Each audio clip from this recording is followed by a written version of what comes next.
तिमीहरू जस्तो धोकेबाज त को छ नि यो संसारमा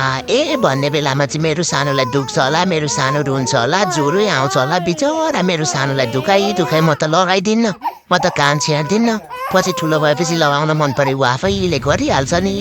भनेर ठिक्क पार्छन् अनि 2-4 दिनपछि कसको कुरा सुन्छन् कि मोर के हुन्छ च्यापेर सुन पसलमा लगेर ठोस्न सुरु भइहाल्छ यिनीहरूको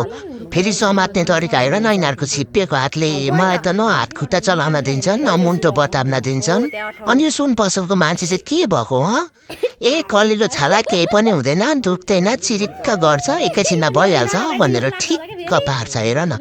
यसलाई त के छ र उसको त बिजनेस हो सुन यस्तो महँगो भएको बेलामा पनि किन्ने मान्छे पाएपछि त यसलाई के चाहियो र होइन यो झुटको खेती पनि के साह्रो हो तिमीहरू पनि उस्तै त्यो पनि उस्तै कोही भन्दा कोही कम छ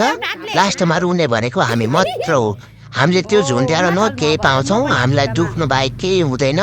तिमीहरूको मनको सन्तोक के साह्रो हो जबरजस्ती होइन आफैले झुन्ड्याउनु नि हामीलाई चाहिँ किन ठोस्नु पर्यो घरि घोचेको छ घरि हातैले घरि बन्दुकले मन परि छ होइन तिमीहरूको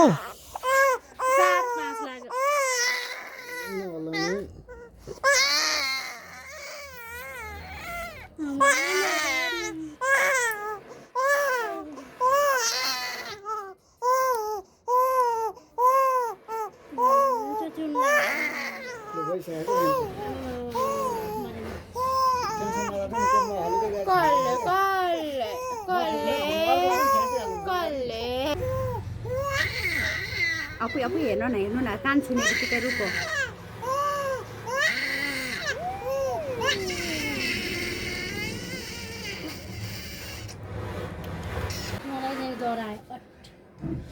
कल्ले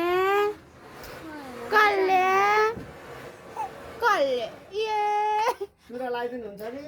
चुरा त उता लगाएर तपाईँको नाम लेखेर भित्र राखेको छ